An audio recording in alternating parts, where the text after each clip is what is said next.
active border continue to report a rise in new cases, particularly Haiti.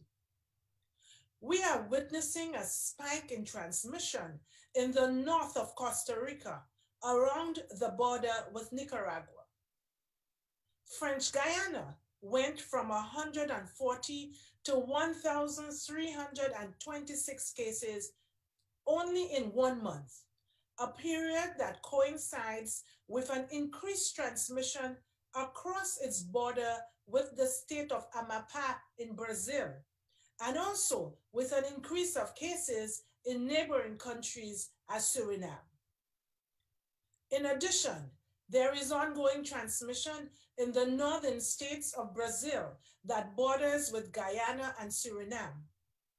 Also, in the Amazonian region, where Venezuela, Brazil, and Colombia intersect, and in the borders between Peru, Brazil, and Colombia. But why do borders matter? Well, you see, before COVID-19, these areas were home to vulnerable populations, which often includes indigenous groups, remote communities, and migrants, people who travel frequently for work, family, and in search of new opportunities. Most border towns lack robust health infrastructure, and service quality and access are often low. Due to limited hospital facilities, they often rely on labs of limited capacity and small clinics that serve communities in vast catchment areas. The COVID-19 pandemic accentuates these vulnerabilities, and the increase of transmission in these areas is cause for serious concern and immediate action. To contain the spread of COVID-19 and to protect migrants and other vulnerable populations on the border, countries must work together to strengthen the health response within their territories and across frontiers. We have done it before. Our region has a strong track record of partnerships between countries, even during conflicts and other extraordinary circumstances. Here are several important steps that countries can take to boost the response to COVID-19 on the borders. Strengthen primary healthcare services in border areas, as they are the front line for diagnosis and care. And healthcare workers need adequate training and supplies. The planning of services should take into account local communities as well as transient populations. Emergency facilities and surge personnel will be needed to back up local capacity during the pandemic. The sharing of information across borders is imperative, not just at the national level, but especially at the local level. Border towns often share people, geography, and culture. They also need to share epidemiological data and resources.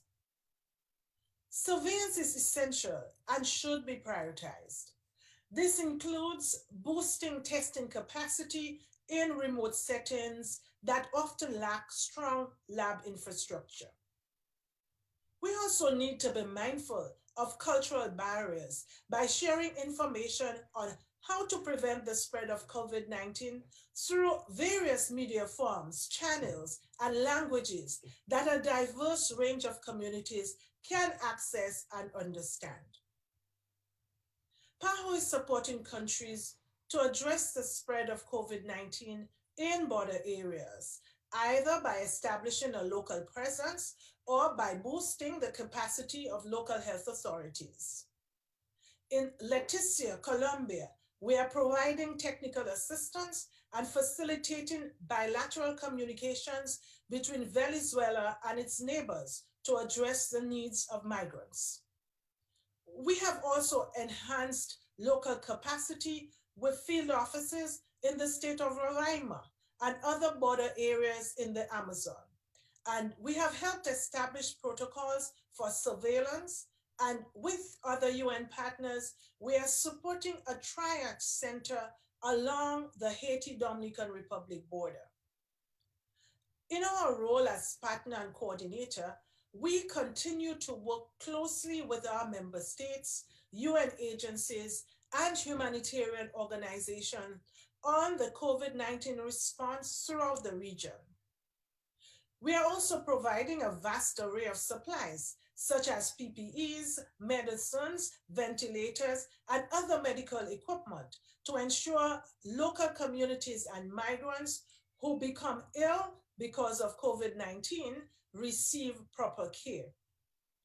All of this is part of our mandate and ultimately exactly what we were set up to do.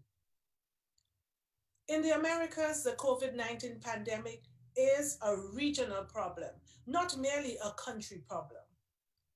Our ability to work together will determine how quickly we contain this deadly virus and put a stop to the suffering and loss it causes. Now more than ever, we need partnership and cooperation. We need to draw on the solidarity that this region has long enjoyed. We also need solidarity towards the communities most affected by the virus. It truly saddens me that men, women, and children who travel within our region out of basic necessity are met with hate, stigma, and discrimination. These are day laborers, migrants, and people who rely on the informal economy each and every day to survive. They are among the most vulnerable to COVID-19 and the least likely to receive care. We have a responsibility not to leave them behind. Let me be very clear. Stigma and discrimination have no place in our region. Not now, not ever, and especially not amid a pandemic. I count on all member states to uphold these values so together we can beat our common enemy, COVID-19. Thank you. Over. Muchas gracias, doctora Etienne. Comenzaremos ahora con las preguntas que hemos recibido por correo electrónico y luego pasaremos al chat. Les recordamos, ya nos están haciendo preguntas por el botón de Q y A, así que por allí las iremos tomando. Y como siempre les pedimos que se identifiquen con su nombre y con el medio de comunicación. La primera pregunta que nos ha llegado y está vinculada con el tema de migrantes es la siguiente. Is PAHO concerned about the situation of Haiti and the impact of that those returning from the Dominican Republic could have in the COVID-19 situation? What is PAHO doing? Doctora Etienne? Okay, thank you for this question. Of course, we are concerned. We have seen a spike of cases in Haiti in the past weeks, as I mentioned earlier. And as we warned before, despite restrictions at the border between Haiti and the Dominican Republic, and according to the latest IOM report, more than 278,000 persons crossed the border between the two countries. Around 113,500 from Haiti to the Dominican Republic and 164,400 from the Dominican Republic to Haiti, resulting in a net migration towards Haiti of some 51,000 persons. PAHO is working with the Ministry of Health of Haiti and IOM, UNFPA, and UNICEF to increase surveillance at the border between Haiti and the Dominican Republic. Jointly, we provide the returning migrants with information regarding COVID-19 prevention and screening at the Haitian main points of entry to detect suspected cases. As I mentioned before, PAHO also works with partners to plan and set up areas for screening and quarantine centers in various land crossings along the border. In Wanamans, one of the crossings, the surveillance plan consists of some 60 field teams, including rapid response teams and community health workers, 15 supervisors, 2 data analysts, and a call center made up of 2 people. In that same location, more than 13,500 migrants were screened at the border.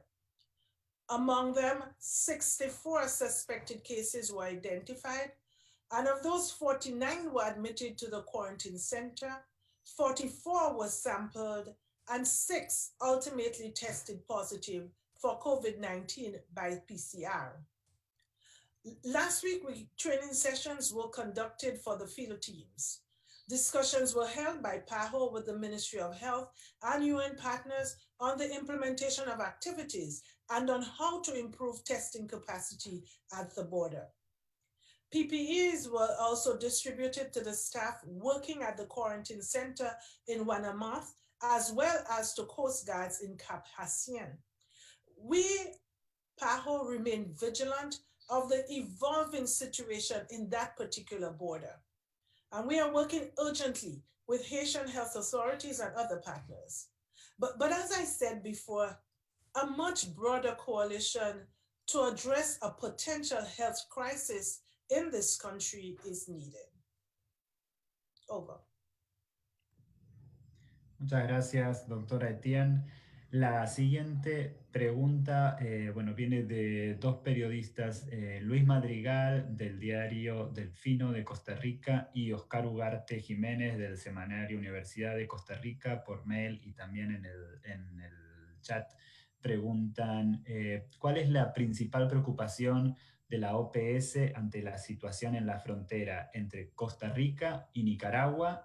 ¿Y qué pueden hacer los gobiernos para combatir la pandemia en esas zonas? Oscar también dice que la xenofobia ha aumentado. Doctor Ugarte. Muchísimas gracias. La situación de las fronteras, como lo ha explicado muy bien la directora, depende de la capacidad de los servicios de salud en esas zonas para poder atender a toda la población y también a la población que migra de un país a otro. Tanto, digamos, para quedarse en el otro país como para ir y regresar dependiendo de las actividades y labores que realicen. La primera acción que es necesario realizar es fortalecer esos servicios de salud, primero para poder realizar el diagnóstico, la detección de los casos, implementar la cuarentena y el aislamiento de las personas que correspondan y también proveer atención médica dependiendo de la situación de esas personas. En este sentido, la OPS ha venido trabajando específicamente en la zona de la frontera entre Costa Rica y Nicaragua, acompañando misiones interagenciales con la Comisión Nacional de Emergencia, con la Organización Internacional para Migraciones, con la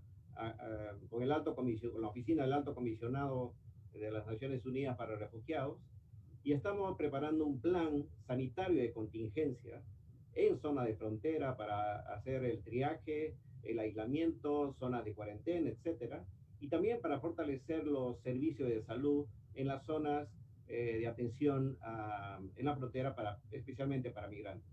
Se entregaron pruebas de laboratorio, se entregaron equipos de protección personal, se entregaron a la Dirección General de Migraciones, se entregaron también algunos otros equipos como oxímetros, esfingomanómetros para tomar la presión, también termómetros, y la idea general es que fortaleciendo el diagnóstico a través de esos mecanismos que he manifestado, se puede limitar la transmisión de un país a otro. Sin embargo, tenemos que recordar que la transmisión mayor en general en casi todos los países es interna. Y es preciso tomar eso como prioridad.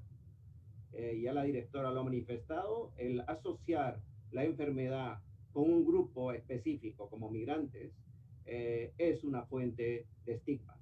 De hecho, el estigma mayor está ocurriendo en las personas que son positivas a COVID. Y nosotros deberíamos, en lugar de estigmatizarlos, ayudarlos. Ese es el punto inicial para poder controlar la epidemia.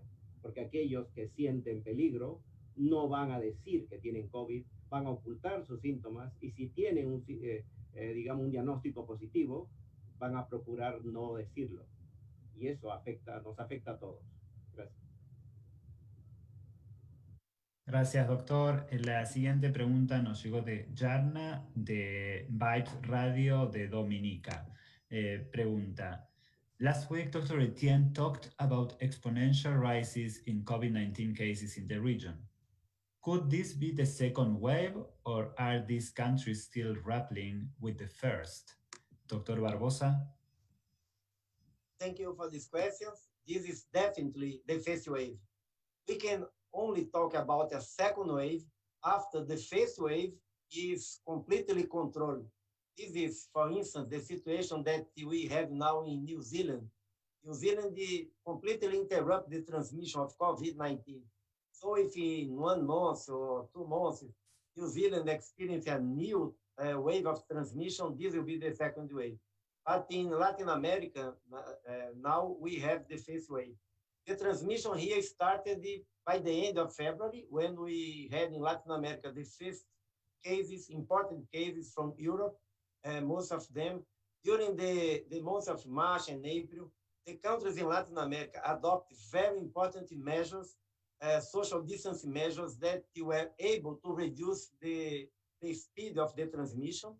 But since the last 2 or 3 weeks, we are clearly seeing a trend, and this was the trend that our director mentioned.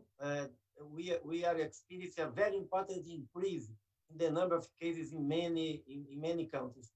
This is probably related with the challenges that the Latin America countries with poverty, with informal economy, they are facing to keep their social distancing measures with the efficiency that they need to be implemented. Thank you. Gracias, doctor Barbosa. La siguiente pregunta nos llega de Fernando Melis, de R7.com, Brasil. Fernando dice que algunos países europeos adoptaron medidas estrictas de aislamiento social a partir de febrero y hoy comienzan a volver a la normalidad, aunque con restricciones. Aquí en Brasil, dice, estados como San Pablo implementaron medidas más suaves en marzo, pero la curva de nuevos casos continúa aumentando. Pregunta, ¿la pandemia tardará más en pasar aquí que en Europa? Doctor Espinal. Muchas gracias por la pregunta. Las comparaciones siempre son un poco delicadas y no es bueno hacer comparaciones, ya que son dos regiones completamente diferentes. Europa con países de mayores recursos, Latinoamérica con sus inequidades, menos recursos, ciudades muy urbanizadas. Así que es importante tener en cuenta todos esos aspectos antes de proceder a predecir. Todo indica, sin embargo, que si las medidas de mitigación que recomienda el paquete de medidas que recomiendan las organizaciones internacionales como la OPS y la OMS no se adoptan o no continúan reforzándose, puede durar mucho más tiempo que en Europa, porque va a depender también de, como decía el doctor Barbosa, al principio países implementaron acciones tempranas que permitieron ralentizar un poco la diseminación del virus. Pero hoy todavía estamos en lo que es el epicentro de esta pandemia y definitivamente las medidas deben continuar. De lo contrario, nos podemos ver visto a que esto continúe por un tiempo bastante importante. Los modelos indican que junio, julio todavía la región va a estar ante la presencia de una ola importante, como decía el doctor Barbosa, la primera, de casos de COVID de mortalidad. Es importante el llamado a continuar las medidas. Claro, aquellos países que abrieron o que decidieron abrir tienen que ser innovadores porque definitivamente el reabrir un poco más temprano nos muestra que puede haber unos picos más altos como hemos visto en algunos otros países y entonces vamos a tomar más tiempo para eso. Muchas gracias. Gracias, doctor. La próxima pregunta, bueno, varias periodistas nos preguntan, Urania Molina del diario La Prensa de Panamá y también Catalina Lobo Guerrero de Salud con Lupa, vinculado con el seguimiento de los contactos. Preguntan, ¿cuánto seguimiento de contactos se está haciendo en la región y si hay capacidad en los países para hacerlo? Y también, ¿cómo afecta tener sistemas de atención primaria débiles al momento de realizar la trazabilidad de los contactos de COVID-19? Doctor Aldiguieri. Sí, gracias por esas dos preguntas. El rastreo de casos es una parte integral de la estrategia de respuesta al COVID. Se enmarca en un conjunto de acciones: detección del caso, confirmado del caso, rastreo de sus contactos, cuarentena de los contactos, monitoreo, pruebas en caso de aparición de signos, aislamientos, tratamientos. Es una secuencia. La implementación de actividades de rastreo de contactos depende de la preexistencia de programas de atención primaria en salud fuertes, sólidos, pero también de la existencia de programas de epidemiología de terreno para para poder utilizar herramientas tal como software, programas de computación que permiten una representación y un rastreo preciso de las personas. Quisiera destacar la existencia de un programa que se llama GoData, que ha sido adaptado de un programa diseñado para enfermedades hemorrágicas y que está dando muy buenos resultados. OPS ha publicado guías en inglés, en español, en portugués para rastreo de contactos y está proporcionando asistencia técnica directa a los países que lo requieren para la implementación de esos programas. Tenemos un mosaico de países, de pueblos, pero también un mosaico de perfiles epidemiológicos y de tendencias en esa región. Yo quisiera destacar una lista, que es una lista abierta, no exhaustiva, de países que han implementado actividades de rastreo de contacto de manera muy eficiente. Quisiera destacar primero los países del Caribe Oriental, que han logrado no reportar casos durante varias semanas en este momento. Pero quisiera destacar a la República de Cuba, donde las actividades combinadas de rastreo de contactos, combinadas con otras actividades, han permitido una reducción de la tasa de incidencia durante las últimas semanas. Pero también quisiera destacar países de América Central, tal como Costa Rica, que gracias a implementación de actividades muy fuertes a través del programa de epidemiología de campo han logrado bajar la curva para una mejor preparación de los servicios.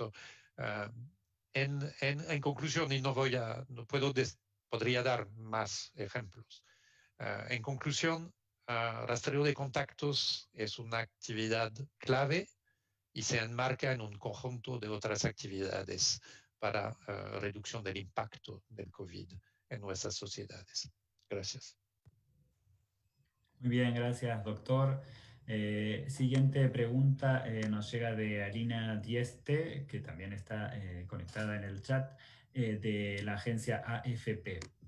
Alina pregunta, last week, U.S. Secretary of State Mike Pompeo publicly demanded PAHO to explain the agency's role in sending Cuban doctors under Brazil's Mais Médicos program. Has the State Department sent a formal request to PAHO about it? If so, what was PAHO's response to this request? Can you please explain how the decision was taken by PAHO? Doctora Etienne? Thank you for that question. Let me begin by saying that PAHO's relationship with the United States and the American people runs deep. The organization was founded in 1902 by the administration of President Theodore Roosevelt and 10 other countries, and has been based in Washington, D.C. ever since. With the US support and partnerships, we have made the Americas region stronger and safer from health threats, including malaria, Zika, polio, smallpox, measles. And now we are focusing all our efforts on the response to the COVID-19 pandemic. PAHO's engagement with the Mais Medicus program began in 2012 at Brazil's request. The Mais Medicus program provided primary health care to more than 60 million Brazilians, especially Brazilians in remote areas. Brazil saw doctors from several countries around the world, including Cuba. Through the program, PAHO kept member states apprised in regular presentations to its governing bodies. Our role was also the subject of significant oversight and routine audits, which are accessible to member states, including the United States. Nonetheless, PAHO remains committed to addressing all US government concerns to strengthen the organization and to maintain the high confidence of the United States and all member states in PAHO's work. Thank you. Gracias, doctora Etienne. Me gustaría ahora darle la palabra el piso a Bárbara Fraser para que haga su pregunta. Bárbara, si nos escuchas. Sí, gracias. Barbara Fraser, I'm a freelancer based in Lima, Peru. I'd like to follow up the question of contact tracing. Thanks for the information so far. As countries begin to open up their reopen sectors of their economies again, I'd like to know a little bit more about how they should implement, how contact tracing should be implemented. What kind of testing should be done? Who should be tested? What are the indications that there is an outbreak that needs to be controlled, that might need might require quarantine measures again? How should they calculate the number of people they need for contact tracing? How many people they actually need on the ground for it? And how likely are apps, the mobile telephone apps, to be helpful? And if they can be helpful, how can they best be used and what are their limitations? Gracias, Bárbara. Doctor Barbosa, ¿puede tomar esta pregunta? Yes, thank you, Barbara. Let's see, because you made the 4 or 5 questions. Let's start with the test. Test is PCR. PCR is the test that is recommended to confirm cases. So the test that the countries need to use for this purpose is PCR tests. Second, the number of tests or the method that it needs to be implemented is offering tests to all suspect cases. So if you can offer tests to all suspect cases, and when you confirm a case, you can monitor their contacts and test their contacts. And if one contact test is positive, this contact can be isolated, and you can trace the contacts of this positive contact. You are cutting the way that the virus is transmitted. So this is the methodology that many countries have been successfully applied so far. This is a very important tool when the transmission is declining in a country that is open up in the economy. This is very important to prevent the increase of cases. And you mentioned also apps. Many countries are using apps. They can be useful because these apps, a person can inform the Ministry of Health, the Secretary of Health, these contacts can be easily contacted using cell phones, and that now in our region, many people have cell phones. The number of cases, obviously it is related to the population. PAHO provided to the countries modeling estimations that support the countries to make a good estimation about the number of cases that they probably had. But of course, the idea again is that if you want to interrupt the transmission, you need to be able to test every suspect case that you find or that goes to a health service. So this is the way that from this case, tracing and monitoring their contacts, you can interrupt the transmission of the virus. Thank you. Gracias, doctor. Siguientes preguntas. Tenemos dos periodistas de Nicaragua, Lidia López de La Prensa y Uriel Velázquez de Despacho 505. Y preguntan, Lidia, ¿qué efectividad tienen las pruebas de detección? Vinculado con, y dice, ¿qué valoración tiene la OPS en cuanto a la posición de la ministra de Salud de hacer detección de casos por la clínica en las visitas casa a casa? Y Uriel quiere saber si la OPS tiene alguna proyección sobre cuándo podrían alcanzar el pico de casos. Doctor Ugarte. La pregunta sobre las pruebas ya han sido contestadas anteriormente. Sin embargo, quisiera resaltar la importancia de tener una prueba diagnóstica para infecciones respiratorias en general y las respiratorias agudas en particular. Necesitamos identificar cuál es el agente infeccioso que está causando la infección para poder tratar adecuadamente a los pacientes. Esa es la importancia de un diagnóstico de laboratorio. El diagnóstico clínico orienta sobre el tratamiento inicial.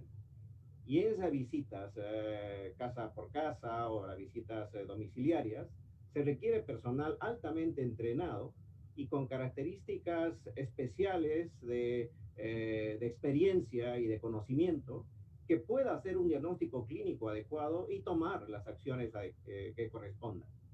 Entonces, además que ese personal debería estar adecuadamente protegido, porque una vez que se expone a esos agentes infecciosos, cualquiera que este sea, pero en particular el virus del SARS que provoca el COVID-19, es necesario que ese personal pueda también tomar las precauciones, porque el diagnóstico etiológico puede venir mucho después. Y la exposición puede hacer que ese personal tenga que estar o en cuarentena o en aislamiento, dependiendo de cuál es su condición. El otro aspecto es que esa prueba de diagnóstico, particularmente en situaciones como esta pandemia, nos ayuda a poder determinar cuál es el estado de la diseminación del virus.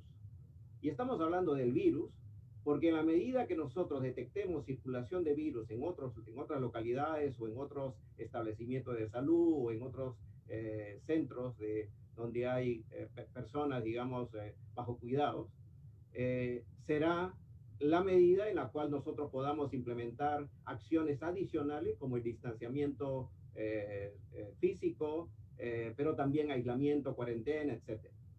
Y también hay una importancia fundamental de que si nosotros no tenemos un diagnóstico etiológico, no podremos saber cómo está la epidemia o la pandemia. Y entonces, contestar una pregunta, ¿ya se llegó al límite máximo del número de casos en cierto país? Solo se puede saber si hacemos un diagnóstico adecuado. El diagnóstico clínico es una ayuda solo si el personal que lo realiza tiene amplia experiencia y conocimiento sobre el tema y tiene una decisión para salvar la vida de esas personas que diagnostican. Gracias. Gracias, doctor. La siguiente pregunta nos llega de Valeria Heredia, del diario El Comercio de Ecuador. Pregunta, ¿las unidades de cuidados intensivos son importantes durante esta pandemia de COVID-19? ¿Cuál es el número o la tasa que debería existir por habitantes, en especial en países como Ecuador? ¿Y qué recomienda la OPS en cuanto a ese número? Doctor Espinal.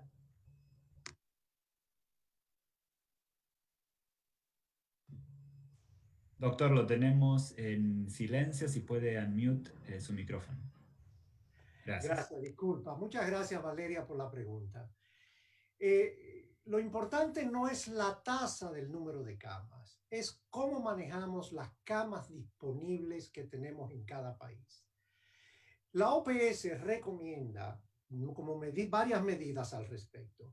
Primero, centralizar la gestión de todas las camas disponibles, no solamente en el nivel público, pero también en el nivel privado y otros subsectores como Seguro Social, Fuerzas Armadas, porque de esa forma se puede manejar la movilidad. Recordar que no todas las provincias, por ejemplo, el caso de Ecuador, tienen la misma incidencia y mortalidad que como hemos visto en Guayas, por ejemplo. Entonces, es importante que ese manejo esté muy bien coordinado y se centralice para poder manejar, porque en tiempos de pandemia no es igual que en tiempos, como decimos, en tiempos de paz, y estamos en tiempos de una pandemia.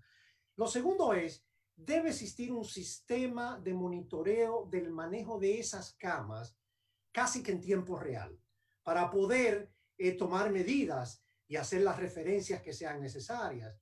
Al mismo tiempo, una coordinación entre lo que es la Red Nacional de Servicios de Salud y los equipos de emergencias médicas o los equipos médicos de emergencia, los cuales van a coordinarse para el efectivo manejo de uso de estas camas. O sea, es importante ver porque cada país tiene su número de camas y Ecuador, por ejemplo, 3.000 camas habilitadas, más unas 700 camas, 600 y algo, casi 700 camas de intensivos o críticas para los internamientos. Pero es importante esa centralización para poder coordinar no solamente dentro del sector público, sino en los otros subsectores del país. Muchas gracias. Gracias, doctor. Tenemos varias preguntas de Chile, de periodistas de Chile conectados ahora en el chat. Voy a juntarlas, pero pregunta Andrea Obaid, periodista de radio ADN, también Rocío Latorre de La Tercera y Pablo Cádiz Pozo de T13 de Chile. Quieren saber cuál es el diagnóstico de la OPS sobre el caso de Chile, sobre la estrategia que está aplicando el país, sobre las medidas que se deberían tomar y también sobre los fallecidos que ha reportado efectivamente a la OMS el Departamento de Estadísticas del Ministerio de Salud de Chile. Doctor Barbosa, ¿podría tomar estas preguntas? Sí, muchas gracias. Chile está en el mismo contexto de otros países de América del Sur. Está en las últimas 2-3 semanas con una tendencia de crecimiento de la transmisión. Isso está a produzir um incremento muito forte do número de casos. É importante também notar que em Chile ha implementado desde o princípio uma estratégia muito agressiva de ampliar o acesso aos testes de PCR. Então, há também uma maior detecção de casos em Chile que em alguns outros países da América do Sul. Pero mesmo com esse maior acesso a testes de PCR, todos os indicadores de Chile demonstram que Chile, como Brasil, como Peru, como outros países, Argentina, todos os países de América do Sul, com situações um pouco distintas, estão em um momento de crescimento da transmissão. Chile ha implementado uma estratégia que se chamava de quarentena dinâmica ao princípio, quando estava com muito baixa transmissão, de fazer medidas de distanciamento social por distritos, por áreas, e preservando ao máximo a atividade econômica. Desde as últimas 2 semanas, com o crescimento da transmissão, o Ministério de Chile ha cambiado a estratégia e ha adotado a mesma estratégias parecidas com os outros países, que são medidas de distanciamento social para todo o país, com a expectativa que todos temos de que isso pueda produzir uma redução na velocidade da transmissão de los casos. Sobre o número de muertos, para a Organização Mundial de la Salud, para a Organização Pan-Americana de la Salud, os países informam o número de muertos confirmados e o número de casos também confirmados. Alguns países informam também ao interior de seu país para efeito de mais transparência e de que para as instituições acadêmicas possam seguir os dados, os casos sospechosos y las muertes sospechosas y probables. ¿Cuál es la diferencia? Muchas veces la persona llega a un hospital, ya se hace la prueba, se confirma que es un caso de COVID-19 y muere desafortunadamente, pero fallece como 2 semanas después. Essa já é uma morte confirmada de COVID-19. Há outras pessoas que chegam já em um estado crítico a um hospital e tomam a prova, pero falece antes do resultado da prova. Então, isso se queda como uma morte sospechosa ou provável, dependendo da situação em que estava, até que chegue o resultado do teste de PCR. Se o teste é positivo, se confirma e se envia essa informação. Se é negativo, o caso pode ser descartado. Então, a OPS e a OMS, nós recebemos as informações e essas informações estão de maneira muito transparente no sítio da OPS. Você pode obter os casos confirmados e as muertes confirmadas por COVID-19 também em cada país, incluso em Chile. Gracias, doctor. Siguiente pregunta nos llega de Gisela Salomón de la agencia AP. Pregunta si existe alguna preocupación por la época invernal en el Cono Sur. ¿Han visto que el clima frío contribuya más a la propagación del virus o no? Doctor Aldiguieri, ¿puede tomar esta pregunta?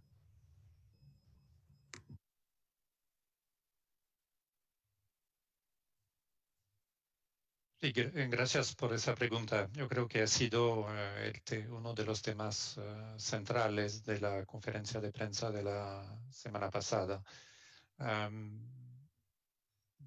Definitivamente, el cambio de temporada puede llevar riesgos de estación, quiero decir. En los países del Cono Sur sabemos que la estación de invierno corresponde a la estación de influenza. Y estamos preocupados por varios aspectos de esa llegada de la estación de influenza. Sabemos que en años anteriores el impacto de influenza y de influenza grave en los servicios de salud, en servicios de cuidados intensivos ha sido importante. Estamos hablando de la posible llegada de nuevos casos severos, complicados, en servicios de salud, ya que se están enfrentando con COVID-19. Es un primer punto. El segundo punto es que en asuntos de vigilancia, la vigilancia de pacientes de casos febriles con signos respiratorios puede volverse aún más complicado en este contexto, no únicamente COVID, pero influenza y otros virus respiratorios. Es porque la OPS ha recomendado a los países de implementar de manera muy estricta sus campañas de vacunación en los grupos de riesgo contra influenza, en los grupos de riesgo ya definidos. Y finalmente, un último comentario es que la dinámica del COVID-19 no la conocemos todavía muy bien. Estamos en periodo de aprender y de la ciencia y de la epidemiología. Y tenemos que reforzar los sistemas de vigilancia para mejor entender la dinámica del virus SARS-CoV número 2, agente de COVID-19, para las temporadas de invierno, las estaciones de invierno. Gracias. Gracias, doctor. La próxima pregunta nos viene en el chat de Isabela González del diario Reforma de México. Pregunta, ¿qué hay en cuanto, por el tema de migrantes que estábamos hablando y de fronteras, qué hay de la frontera compartida entre México y Estados Unidos y qué hay de la frontera entre México y Guatemala? ¿Qué han detectado en ambas fronteras? Doctor Ugarte. Bueno, la frontera entre Estados Unidos y México es una frontera de altísimo movimiento. Sin embargo, se ha detectado un flujo permanente de retornados hacia México, tanto por su propia voluntad o que han sido retornados forzosos, se llama. Y se han aplicado los protocolos de prevención y detección y manejo de casos, pero es muy difícil implementar eso debido a la falta de personal capacitado.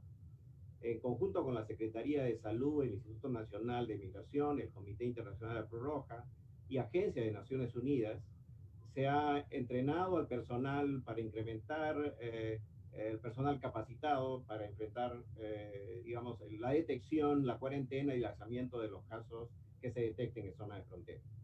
Aunque hay muchísimo información no confirmada de un incremento de casos positivos de COVID de las personas que llegan hacia México de la frontera norte, se necesita muchísima información. En realidad, el número, la casuística de casos, en el sentido del diagnóstico preciso, no es suficiente. Y es por eso el llamado de nuestra directora de incrementar la capacidad en zonas de frontera para poder hacer un diagnóstico y una intervención médica, pero también de salud pública que requiera. En la zona de la frontera sur se ha venido trabajando en varias jurisdicciones sanitarias, me refiero a la frontera entre México y Guatemala, también con agencias de Naciones Unidas, con ONGs que tienen presencia en esos estados, y se ha reforzado la protección del personal de salud y su capacitación, y se han realizado actividades de despliegue de personal de salud para detección en la comunidad, debido a que pasan y por supuesto se integran a las comunidades. El reto principal es que necesitamos tener más información adecuada, tanto en diagnóstico como en la disponibilidad de los servicios de salud para no solo atender a los casos detectados entre los migrantes, sino también para fortalecer la capacidad de atención, de detección y atención a las poblaciones de la zona de frontera, que de hecho en todos los casos tienen menores recursos que las zonas centrales de los países. Gracias. Gracias, doctor. Ya estamos en la última etapa de esta sesión informativa de prensa. Tenemos todavía algunas preguntas. La siguiente nos llega de Ángel Bermúdez, de BBC Mundo. Pregunta: ¿cómo se explica que pese a que América Latina tuvo tanto tiempo para prepararse, ahora la región sea el centro de la pandemia? Doctor Barbosa, ¿podría tomar esta pregunta?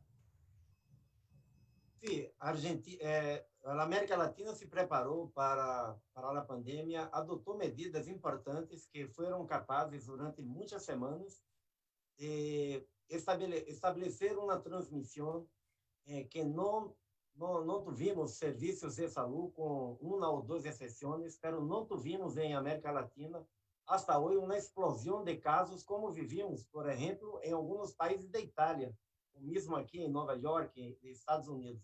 Então, as medidas que adotaram os países da América Latina foram importantes para evitar a sobrecarga, que os serviços de saúde tivessem sua capacidade sobrepassada, que tuviéramos defunções por falta de acesso a unidades de terapia, a camas de unidade de terapia intensiva e a ventiladores. Pero é uma região do mundo com uma proporção de pobreza e de economia informal que não tem paralelo com a Europa ou com outros países ricos. E para manter essas medidas durante um período prolongado de tempo, seguro que é uma dificuldade, um desafio muito importante. Como sempre estamos remarcando, se não há uma ação de proteção social, medidas econômicas e sociais capazes de proporcionar que as populações pobres de América Latina puedan aderir a las políticas de distanciamento social, se queda muito difícil, porque são pessoas que têm que sair quase todos os dias para comprar comida, porque não tem refrigerador em sua casa, que têm um emprego informal, que não têm nenhum tipo de proteção. Então, estamos vendo uma situação que eu creio mais relacionada com os determinantes sociais e econômicos que temos na região do que com a falta de preparação de um sistema de saúde. Muchas gracias. Gracias, doctor. La siguiente pregunta nos llega de Susana Correa, de O Globo, de Brasil. Pregunta: What are PAHO's view of Brazil reopening the economy while COVID-19 curve is still growing here? And also, should countries in America open borders in the near future for Brazilians, even though disease curve is far from flattening? Doctor Espinal, ¿podría tomar esta pregunta? Yeah, thank you very much for the question. The recommendation of PAHO is that the package of measures that has been recommended continues to be implemented, or and even strengthening them, because we are in the middle of the epicenter. Basically, is our region, and what we have seen is increases in not only in Brazil but in various other countries across the region. I think it's important to say also that every country is sovereign and they decide whenever they want to open or reopen. The recommendation is that if the decision is to reopen, that it should be slowly, by phases, and to ensure that a system is in place to test and also to detect and trace contacts of these people, to isolate them, because that would be the main action to cut the chain of transmission of the virus. But also implementation of non-pharmaceutical measures are critical and important. And it doesn't have to be necessarily a full lockdown. It could be a neighborhood, it could be a town, it could be not 24 hours or so. Innovation is important here. I mean, reopening borders is a decision of every country, and the important issue is that I think is the epidemic has not yet passed its peak in Latin America, and we're still in the middle of it, and we need to continue ensuring mitigation actions are implemented across our nations. Thank you. Gracias, doctor. Siguiente pregunta nos llega de dos periodistas y están vinculadas a Venezuela. Viene de Isayen Herrera del New York Times y también de Alberto de Oliveira de Asahi Shimbun en Brasil. Isayen dice que expertos venezolanos aseguran que Venezuela está entrando en una fase de contagio exponencial y aún así el gobierno está flexibilizando el confinamiento. ¿Qué opina del abordaje que se está haciendo en el país? Y Alberto quiere saber qué opina la OPS sobre el número oficial reportado en Venezuela de casos y en cuanto a testeo y de casos confirmados. ¿Qué opinamos de esos números? Doctor Ugarte. La situación en Venezuela sigue siendo preocupante y creo que existen información suficiente como para poder hacer un análisis de la situación. Y hemos estado acompañando tanto al Ministerio de Salud como a la Asamblea Nacional para hacer un análisis y unas intervenciones en los lugares prioritarios. Es cierto que en general existe una gran cantidad de casos en los cuales no se puede detectar la etiología, es decir, el agente infeccioso que produce una infección respiratoria aguda. Y eso ocurre normalmente. En caso de pandemia, cuando uno encuentra casos clínicos compatibles, uno puede asociar a esos casos a COVID.